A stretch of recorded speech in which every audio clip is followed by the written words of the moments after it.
Amazing. Amazing stuff. Awesome stuff. Well, guys, thank you. Thank you very much for coming along. And just a quick sound check, make sure everyone can hear me, and obviously the audio is all set, which is great. We've done a quick run through with David's sharing as well, so that's all good. So I say familiar faces in here already, but and as I say, organisations are all attending. But just as a very brief intro to Moxie, for those that don't know us just yet, we're a specialist social housing recruitment agency with a human-centred approach that support housing associations and charities across Wales and the South West region to bring the best talent into the sector through a robust recruitment and onboarding process. As we're all aware from, I know people here from backgrounds of staff, team management, recruitment and comms, but we're all fully aware that we're currently in a very much a candidate-driven market at the moment, meaning the number of roles heavily surpasses the number of people actively seeking further employment. With housing associations and third sector organisations facing talent shortages and offering often equivalent pay and benefit packages, it's more important than ever that we can differentiate your brand to not only attract but also to retain the very best talent in the sector. With recruitment proving to be a very kind of major bottleneck for many organisations right now, we felt it's the right time to offer some support around how to reflect on your current employer brand, but also gain some inspiration on how you can help your organisation flourish moving forward. So we're really excited to be able to bring today kind of expert EVP and employer branding consultant David Thompson, who over the next 3 sessions will help us just to do that, which is great. So welcome, David, and thanks for joining us today. I know you've got a hugely busy schedule, especially after getting back from honeymoon last month. So yeah, we're really grateful for your time. But just as a very brief intro for David, so David actually comes with, as I say, 20 years experience in employer branding and EVP. He's helped shape some huge kind of organisations, employer brands, including the likes of Anchor Hanover, who operate in the housing field in the southwest of England. He's worked with the likes of LV, with Asda, Telegraph and AXA, just to name a few, as well as a number of important government offices and local authorities. So we're really, really lucky to have David and his insights today. I know he's going to be, as I say, talking through the initial stage in this webinar today about some early insights into employer branding and the benefit that it can offer you from a recruitment point of view, but as an organisation as a whole. He mentioned, as I say, obviously with a smaller group, what we'll look to do is he's got a 45-minute presentation. And then what we'll do following that is we'll go for a bit of a Q&A, and it's a chance for, as I say, you guys to ask any specific questions that you have about challenges you're facing or potentially even ideas that you want to bring to the table. So what we'll ask everyone to do, if you do have any questions during the session, either note them down or feel free to pop them in the chat, and then we'll coordinate with David following the event and get that moving for you. All right, amazing. Well, as I say, David, thank you very much for joining us, and yeah, we'll pass it over to you. Brilliant. Thanks, Rich. Good morning, everyone. Hello. Thanks for joining us this morning. So, employer branding. What we're going to do today is talk about 2 things, essentially. The first one is, what's employer branding? What can it do for us? Second thing is, great, how do I get going? How do I start, basically? Because sometimes the biggest problem, quite often I speak to potential clients or people in HR and comms, and they go, I know it's a good idea, David, I know it is, I haven't got the time, I haven't got the money, so I can't even get my head around the thing, So we'll do a bit of work in the second half of the presentation on how to get going, basically, how to start. But we're going to start off with what employer branding is and how it can help us. So let's just get our screen correctly shared.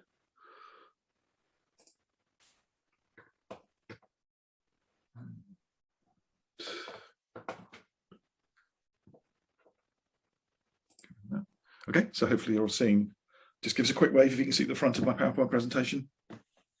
Awesome, thank you. So today's presentation is, we're going to talk about employer branding. Some of it's quite generic. It's not specifically about the housing sector. The reason for this is I work across every sector you can imagine, and the principles in every sector are exactly the same. So the things we do, the way we need to act, the process we need to follow is the same in housing as it is anywhere else. So, but if you do have specific questions around housing that you want to ask, as I said, I've worked with Anchor Hanover and a number of other housing providers, so I can give you some specific insight towards the end of the presentation. So, a little bit about us. Employer Branding Made Easy, as Rich said, we're a provider of employer branding coaching, courses and consultancy. The business is myself and the lady Sari, who soon left, who's now my wife. We got married 3 weeks ago now. And we've both worked in and around employer branding for longer than it's been called employer branding. It used to be called good old recruitment advertising, because in those days we just kind of made nice job ads and put them in newspapers and then put them on job boards. But the world has really changed, and I think employer branding's really come into its own in the last 5 years. We'll touch on that a little bit in a second. As we said, we create courses that people take online. We do in-house coaching, but we also provide, the full consultancy service where we help organisations build their employer brands. At the moment, I'm working across, I was just telling Rich earlier on, we're working in care, automotive, manufacturing. We're working with a clotted cream provider. We're working with an accountancy consultancy, and the stories we're hearing in every sector are the same. There are just skill shortages everywhere. It's such a difficult market at the moment. So that's why employer branding is very, very important at the moment. So what is an employer brand? Good question. Okay. Well, my favorite definition of employer branding is it's the same as any other. It's the same as any other branding, except it's pointed towards people. And my favorite definition of what a brand is came from Jeff Bezos, sometimes CEO of Amazon, these days astronaut. He said, your brand is what other people say about you when you're not in the room. I think that's a great definition. Every organization has a brand, and it is what people think of you when you're not there. It's the sentiment, it's the emotion that it generates when you think of that organization and its products, its services. So if a brand is what people say about you behind your back when you're not in the room, an employer brand is what people say about working for you when you're not in the room. So it's not a logo, it's not a typeface, it's not a picture, it's a reputation. It's what people think it's like to work for you. That's your employer brand. Now, why is this important? And why is it important to have an employer brand? Well, think about your favorite brands, whatever it may be. Apple, for example. Bose headphones. I love Bose headphones. Why do I love these things, right? Because the reality is Apple phone is kind of no better as a product than a Samsung phone, really. These headphones are no better than Samsung headphones. So why do I have an affinity with these products? It's because of the brand, and it's because of the emotional connection that I have with that product. Okay, it's not about the product itself, it's about what I feel in my life about it. It says something about me that I've got an iPhone, or I've got this kind of car, or Nike trainers, whatever it is. It moves beyond the product into the emotional connection that we have with a brand.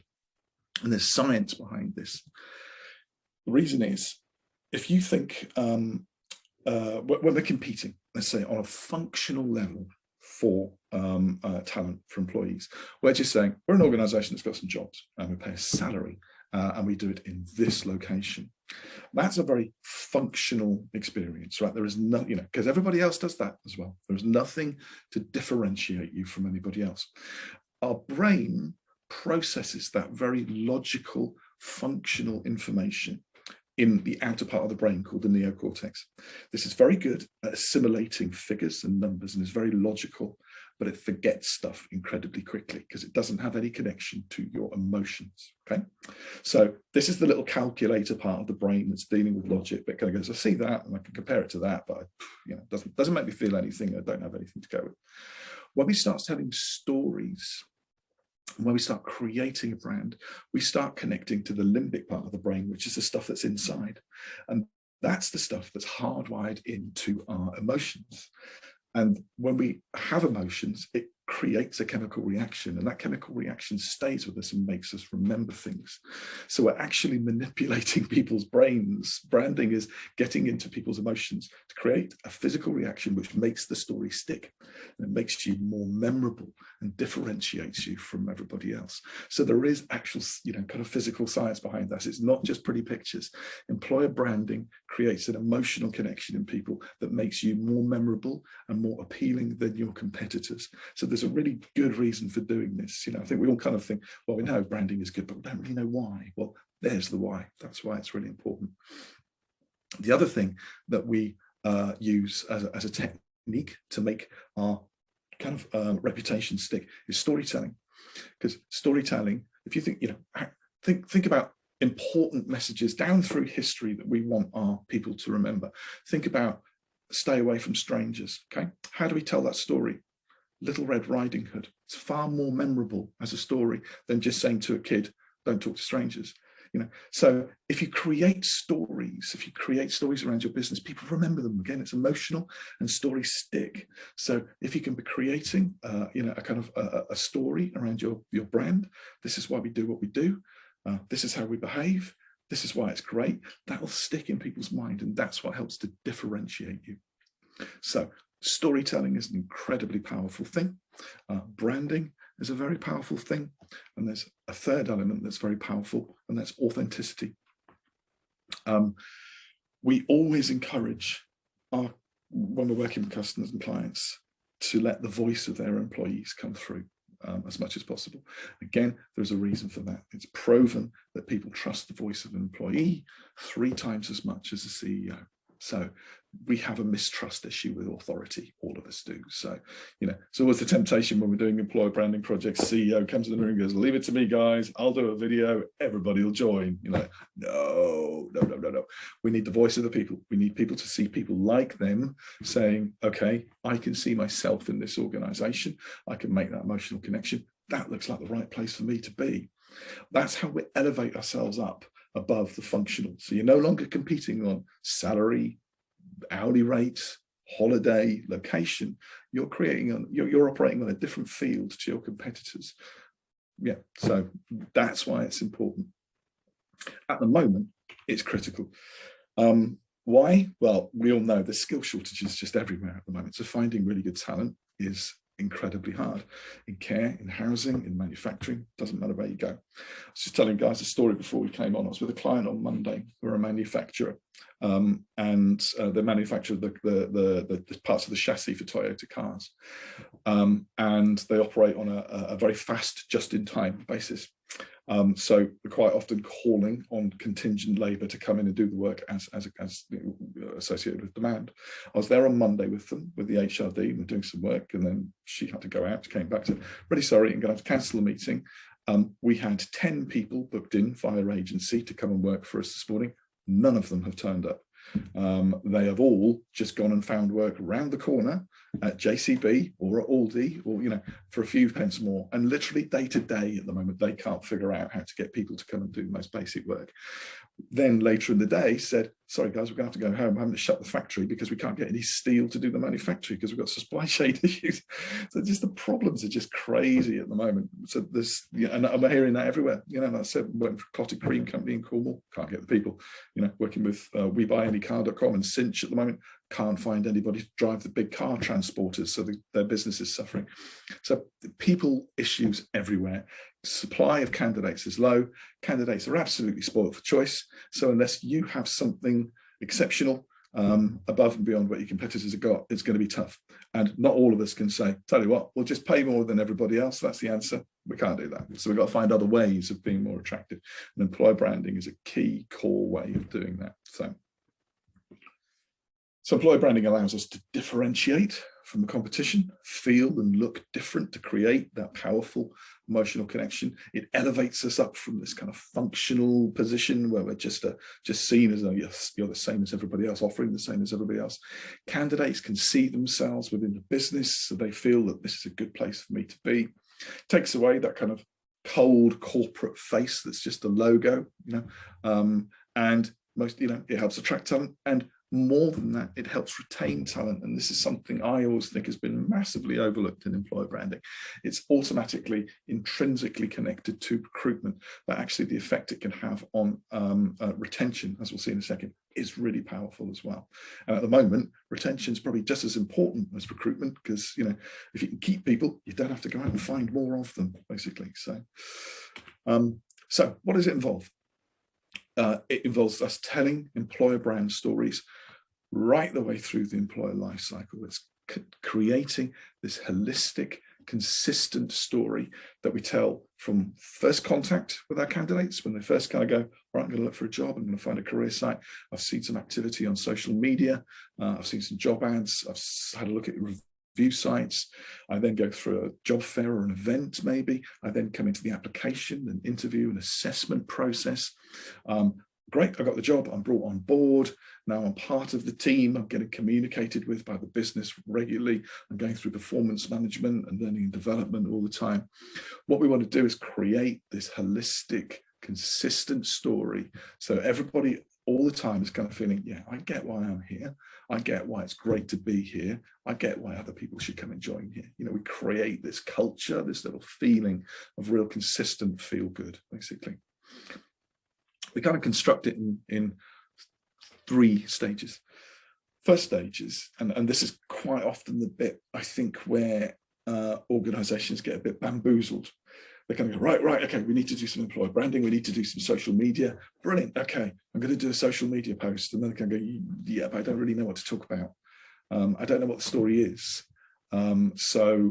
As a result, kind of go, well, we're having a Macmillan cake day next week, and we'll do something about that. And all right, here we are in our Christmas jumpers, you know, go, well, you know, the reality is nobody really cares, and it's not really telling a story. You won't remember it because there's nothing to remember. There's no story. It's not anchored in a narrative, which is all about you. So the first thing we do is research why people should work for you and what your unique differentiating story is. Second part of that is then bringing that story to life. So we think about what is the story, but also how do we creatively present that? How do we show people, how do we show the story? Make it look appealing, make it look like a place you really want to be, get that heart and soul of the organization really coming up to the surface, you know.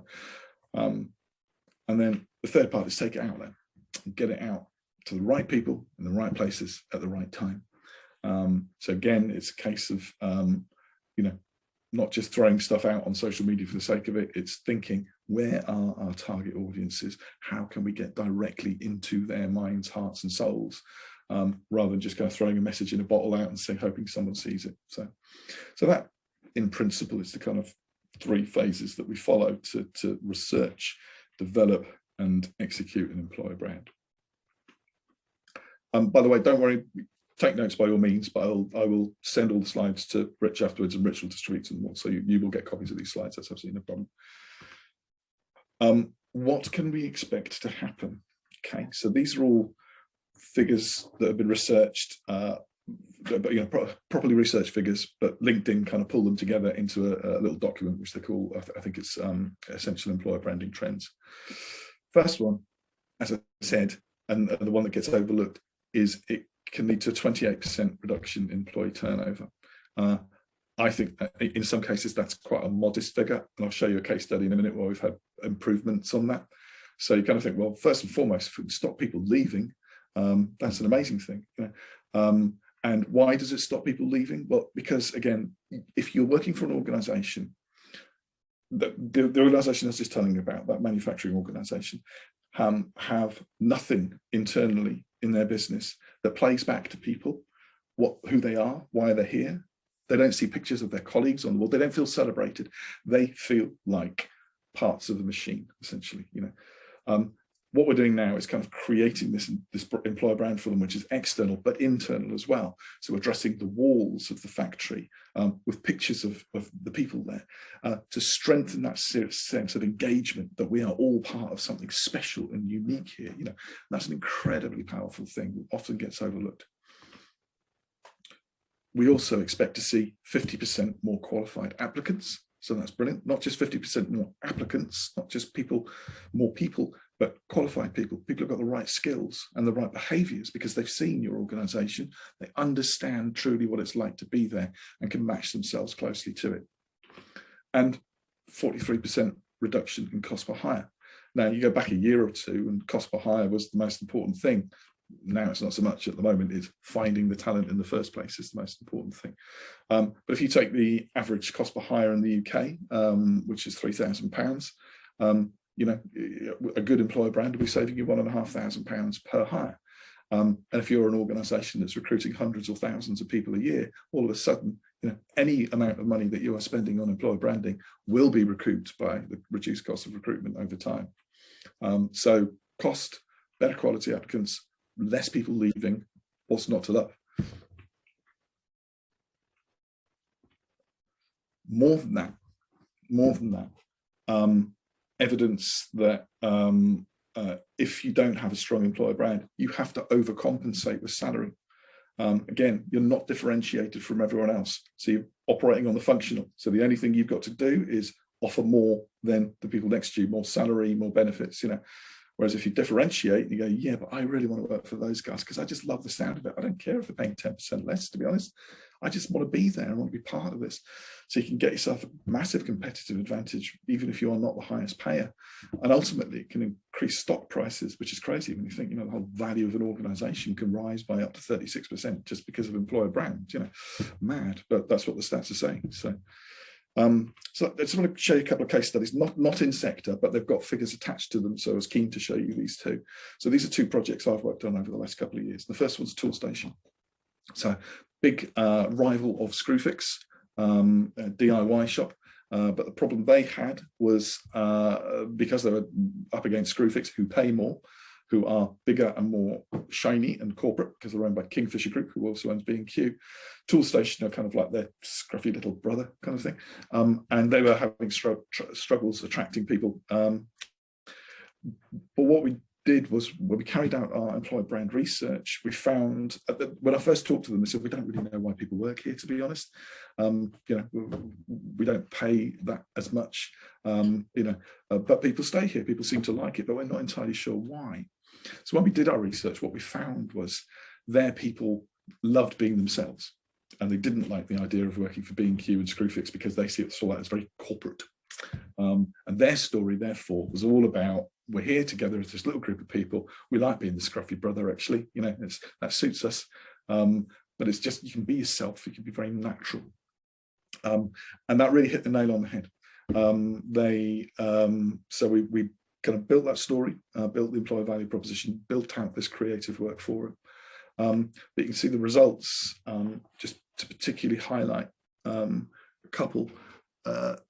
Decrease in cost per hire, 55%. 47% decrease in attrition on customer service employees. Now, they didn't change anything else. They didn't raise their salaries during this time. The only thing that changed was our employer branding work, playing back to their people internally. This is why this is a great place to be. So you can see the power, you know, the power of it there. And then also 27% increase in hires made through referral schemes. So their own people were feeling very much more empowered to go out to their friends and go, you should come and work for this place, it's great. You know, so it creates not only an internal kind of cohesion, but it encourages people to be advocates for the business as well and to go out and be your salespeople for talent, essentially. Another quick case study was the Telegraph. So Telegraph's problem was there's associations with the Daily Telegraph newspaper, which is obviously, you know, kind of quite conservative, old school newspaper, whereas the Telegraph Media Group is like Facebook or Google. It's a news media digital group, you know. So we had to help reposition them in the eyes of digital people and journalists and editors, etc., as a modern, fresh feeling company without betraying the history and legacy of the business. And again, some really, really powerful figures, large savings on cost per hire, increase in diversity, you know, greater representation. So really powerful stuff in both cases. Now, you might say, yeah, that's great, but that's Toolstation and Telegraph. They're well-known brand names, and they also have millions to throw at this. But we work with so many organisations who do not have big budgets to spend with, and you can do a lot with a little. And we'll talk a little bit about how we do that in a second. But I just wanted to show you that's the power of employer branding. That's what it can do for you. Thank you for that, David. Great. But actually, how do I do this? I know it's a good idea, but I don't have any money and I don't have any time. For a small housing association, we don't have a lot of resource. We don't have an employer brand manager. We barely have an HR function. We don't have much technology. So thanks for that. But, this is not for us. Well, not true. As I said, I think, any organization can benefit from employer branding, but you kind of need to focus and think carefully about how you do it and structure it. Because as we said before, most common thing I see is, it's a good idea. I like it. Right. We'll try a little bit of social media. Then we'll put a couple of little posts out there. Nothing happened. Okay. Well, we can't, we'll give up on it. Kind of you need to treat it like a project. In the same way as you would treat any other project. If you were putting in an applicant tracking system, or you decide you're going to look at payroll, or you're going to introduce something, you need to focus and kind of spend the time and the resource to make it work. Basically, it's not something you can just kind of like skirt around the edges and give up on. So how do you do that? My boss used to tell, it wasn't even a joke, but he used to say, you were wearing something really huge in front of us. Go, how do you eat an elephant, David? And I go, one bite at a time. Yes, one bite at a time. So, the idea is you look at it as in an entity, it's overwhelming. If you start to break it down into very small kind of processes and steps, it's achievable and you can get a lot done. So we just want to kind of focus now on, okay, what are those steps? How do we start moving towards some kind of action? So the first thing is stop procrastinating, stop being overwhelmed. Don't be overwhelmed. Think big, great. We can do amazing things with employer brand, but don't get overwhelmed by it. Just start small, but most of all, start. Wonderful book, Simon Sinek, Start With Why, one of my favorite books. But here, that's the biggest principle. Inertia is the enemy. Being overwhelmed is the enemy. Just start small, but plan it. The mistake too many organizations make is diving in at the far end. All right, we'll change a couple of paragraphs on the career site. That's okay. We'll do a social media post on, like we said, on Macmillan Cape Day. Nothing happens. They kind of think, it doesn't work, does it? It needs to be planned, and we need to get that clear narrative running all the way through everything. So the most challenging bit, in my experience, is funding. It's raising the money to do this because I've got a lovely bit of budget built into my HR budget just for employer branding. Said nobody ever, right? Nobody ever has the money to do this. It doesn't exist. We have to make a business case to get the money to do it. And you're going to need some money to do it. It requires some resource, So think about creating, for me, the first thing to do is put some time aside and think about creating a clear business case that you can take to your HRD or your MD or your CEO, your FD, whoever it is that needs convincing that this is a good idea. Build a constructive business case. It'll help get the funds, but it'll also help you as well in your head to think, yeah, no, I get this. This is exactly what we need to do. I can see exactly what's going to happen if we do it, so we can get some momentum and energy behind this. So the first thing to do is think about the context and what you're trying to achieve. So in our online courses, we provide lots of resources that kind of just basically you fill in the boxes. And it's just an example of it here. This is kind of our business case resource. So when you're thinking about the business case, think about the business strategy and the goals. Are we looking to grow? Are we looking to backfill? What's the situation? What's the problem that we're trying to solve here? What's the current situation? And what happens if we don't do this? Now, my guess, principally in housing at the moment, the problem is we are struggling like mad to find good talent. It's getting harder and harder. It's costing us more and more, but more important than cost, we can't do our jobs without these people. And it's only going to get worse because we're not fully feeling the pressures of Brexit yet. This is going to go on for a while. So if we don't do this, the business is going to be hamstrung for a long time. People are now the most important element of any business. So think about what happens if we don't do this. what's the risk of doing nothing? The risk of sitting still and just letting the water boil around us is X. So think about that. Clearly state that for your bosses to give them a little bit of a sense of, okay, I hear you. Okay. So think about the context. Then think about, what do we need? Okay. Realistically, what do we need? And again, in the course, we kind of provide resources with costs against them to give you an idea of what research costs, what career site costs, what exhibitions don't cost, what photography costs, what film costs. What do we need? Have a look at some of your competitors. Really good benchmark, I think, is I do a lot of awards judging, and maybe have a look at things like the RAD Awards, RAD, and the Employer Brand Management Awards, EBME Awards. Really good. That's the top of the tree. That's the absolutely aspirational stuff, but it gives you a feel for what kind of stuff we can expect to see. Maybe have a look at some of your bigger competitors and have a look at what they're doing. But what you'll need, what you'll need to do is get a feel in your head for, okay, we need to, these stages basically. Or you can talk to an employer brand agency or talk to a consultant. Talk to me, for example. Just kind of say, David, what does it cost to do this? What do you think we need? Usually consultants and agencies will be pretty happy to give you a bit of free time, because they understand if they build a relationship with you, they'll end up probably doing the work, which is good for them. So they'll quite happily say, look, I've had a look at what you're doing, guys. What you're missing, we think at the moment, is this, this, and this, and I can give you a ballpark cost for that. So you'll start to get a feel for what you can do and what it's going to cost. Or alternatively, our courses do the same thing. You can do it for yourself, just from going, well, we can see from the courses, this is what we need to do. Then think about what you can do in-house. What have we got the skills to do? Have we got a designer in-house? Have we got someone who's pretty good with social media? Have we got a copywriter, someone who can write decent copy? Do we use an in-house photographer? What resources have you got? So this obviously is going to help mitigate cost, keep your costs down. And it's that's a good thing to take into your business case, because your bosses will be going, oh, we could have done this in-house and you've just outsourced it all to an agency. And that could, if they can see, no, I've thought about this and we're employing as many internal skills as we can, that's quite a valuable thing. And then build out your cost schedule. And then build a plan of where you're going to, how you're going to do things and when you're going to do them and how much it's going to cost. That'll help you, that'll help your bosses.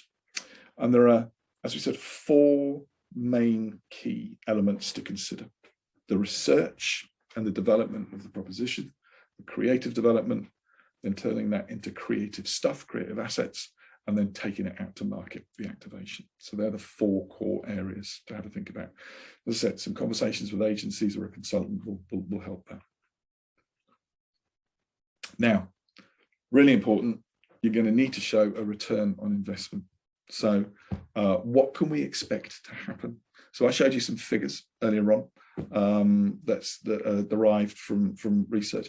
And I think what quite often, employer brand has been a little bit intangible in the past. We know it's a good idea, but can I actually put a number on this? How much money is this going to save us? It's not like a machine where you kind of go, right, we install this machine, hey, we're going to take out this much headcount and this much cost, and it's going to save us this much money. It's a slightly more intangible thing. However, there is great research to call upon out there. If you Google employer brand statistics, you will find lots of sources of well-researched statistics for backing up employer brand. Then you can start to kind of plug them into your own numbers. So again, this is something we do in our course. You can kind of say, right, we've seen from this piece of research that we can reduce employer turnover by 28%. At the moment, we have 25 leavers per year. So if we have a good spend this money on our employer brand, we expect 7 to stay. And based on our salaries of hiring new people, we think that's going to save us £210,000. You can start to plug in your own numbers so you can actually build your own understanding of cost and return on investment. Because my experience is they always want to see a return on investment figure.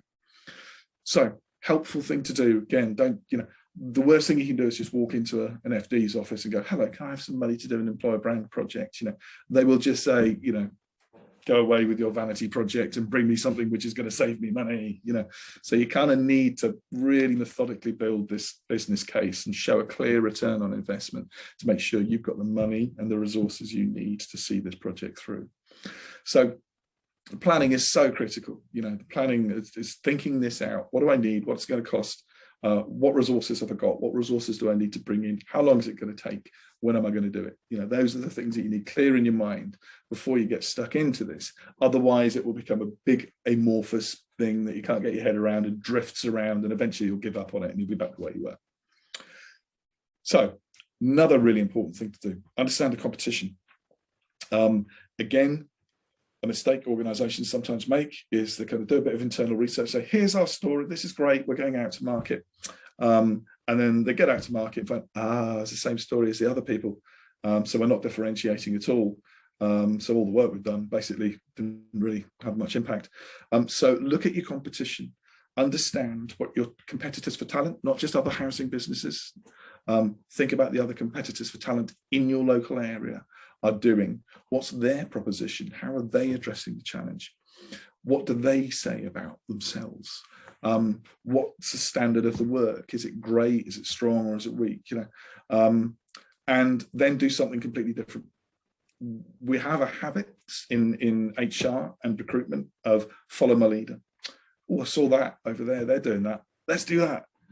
No, don't do that, because it's exactly the same. That's pointless. Do something different. Have a different story, a differentiated story. And you have a story. Every organization has a story. Sometimes when you speak to clients, they're kind of like not quite sure what the story is. It's there, but sometimes you find it deep, deep down in the research when you're doing focus groups and talking to people. Sometimes it's something about the culture, the friendliness of the place, or the relaxed nature. That doesn't come out in an engagement survey. You have to have conversations to find that stuff, but it's there. Every organization has a different story to tell. You just need to find it. Helps to sway leadership too, as well. Again, in your business plan, if you kind of go, and by the way, here's what X are doing down the road, the bosses look and go, well, we don't want to be worse than them, So understand your competition and understand your audience is really important too. What do our candidates want and need? And make sure that what we're telling in our story matches what they want and need. It has to connect. Otherwise, you are just making noise. It has to have a connection with what's really important to your candidates. We'll talk about more about that in the second session next week, when we'll be going into, okay, how do you research and construct your EVP? Then join the dots in your business. Start getting support. Start getting some cheerleaders around the business and get people involved. So your senior leaders in the business start going, look, this is my project. This is what I'm going to be working on. This is why we're doing it. I'm really excited about it. Please, can you make sure when I'm coming to you and saying, can you get some of your staff together for a focus group? Make sure you're backing us. So the more backing you've got across the organization, the more engagement you'll get. And there's some, kind of people in the business like marketing, internal comms, L&D. You really want them on your side, because quite often marketing in particular can be quite a barrier. They don't like the idea that you're running off with their carefully crafted brand and doing your own thing. So make sure you're inclusive and bringing people in.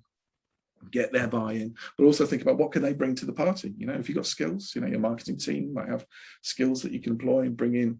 Can you pull in these resources to make sure you've got, a really good team to work on your project? So then you're in a position to build your plan, and you can clearly say, we really need to do this because this is what we need to do, because we've costed it all out. We've looked at the competition. We've looked at best practice. These are the things we really need. This is how I'm going to do it. This is how long it's going to take. This is what's going to cost. But these are the gains we expect to make at the back end. Really clear business plan and project plan. That's how you get started. That's how you take away the cloud of inertia that kind of tends to sit over people when they don't know where to get started. So that's the starting point. And clear thought and clear planning is really, really important. So that's the start of the 3 sessions. Next time we start to dig into, okay, let's start looking at research. How do we find our unique story? How do we then take that story and shape it into something that we can use internally, and then take that into an external kind of brand identity? How do we get something that looks and feels fantastic? And then how do we start applying that consistently across the entire life cycle? This third session will then be about, okay, how do we maintain that? How do we keep it going? And how do we keep pushing it out there to make sure that we are above our competitors all the time? So hopefully that's been useful. As a starting point, as I said, today's not the most glamorous presentation. Next week's much more kind of like, here's some pictures, guys. Here's how you do photography and film. So it's a bit more tangible. Today's all about the boring stuff, which is planning. But you can't do the second stuff without doing the planning. It won't work. You will just end up all over the place. Either kind of creating stuff that doesn't work, or creating stuff that costs a lot more because you haven't had a tight project plan to work for, or takes forever and just drifts and drifts and drifts. So this part is so important. It's probably the part that doesn't get talked about enough when agencies are doing presentations. It's not the sexy bits, so they don't want to talk it very much. But you know, for me, you don't do this part, you can't do any other stuff. So hopefully that's been of some interest and some use. Hopefully I'll see you again next week. That would be great if you could join all three. And if you want to speak to me directly, there's our website, or you can email me, or you can find me on LinkedIn. It's David Thompson 4 on LinkedIn, or connect through Rich and the guys as well. We're also happy to have conversations that way as well. So thank you very much for listening. So I think we'll just kind of stop the presentation and let's throw it back to you, Rich, if that's okay, and open up the floor a bit. David, thank you so much. As I say, I'm sure I'm speaking for everyone there. I find so much new kind of insightful information